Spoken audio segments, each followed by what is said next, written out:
The following story has been brought to you by StoriesToInspire.org.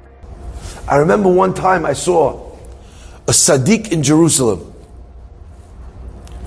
I don't know his name. I only know he's a Sadiq because I used to watch him pray. We prayed in the same minyan. And when a person prays the way he was praying, I know he's a Sadiq. One day, I see him walk in. There was some candy wrappers on the floor in the shul. He was an old man. He walked in. The first thing he did was he got down and he's picking up all the candy wrappers by the bima. They must have had a simcha in the shul. If ever I needed any more convincing the guy was the righteous Sadiq man, you all know that's a big thing for me. I learned from my father. The person that's willing to become a garbage man for God's honor, that's a holy man. That's a special man. So this guy's a Sadiq. He picks up all the garbage. My friends, I want to share with you something unbelievable. Puts it in his pocket. He didn't throw it in the garbage. Puts it in his pocket.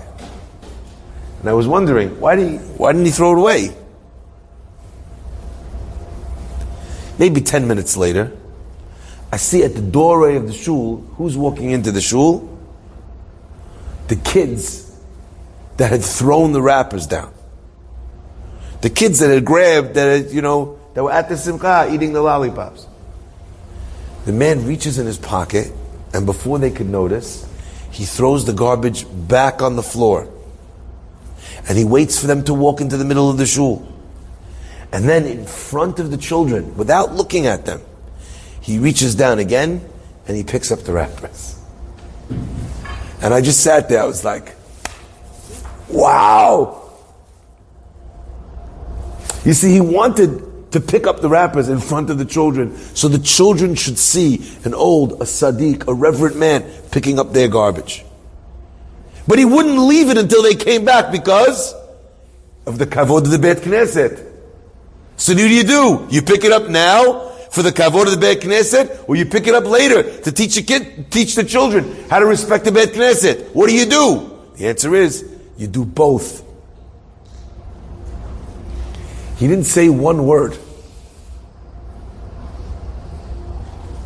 I'm sure they got the message. Hocheach, tochiach er amitecha.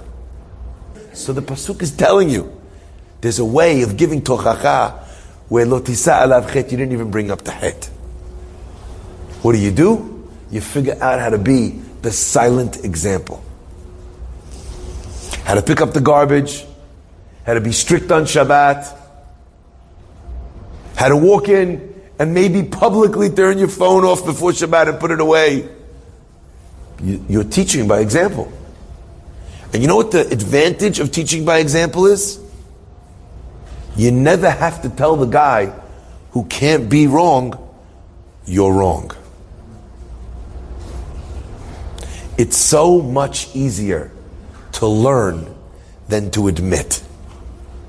Hashem should bless us to be tochiach, our children, and to accept on ourselves that if my child didn't learn this, if my friend, my family, my community didn't learn this, I'm not doing enough to be the flag bearer, to wave the flag for whatever it might be.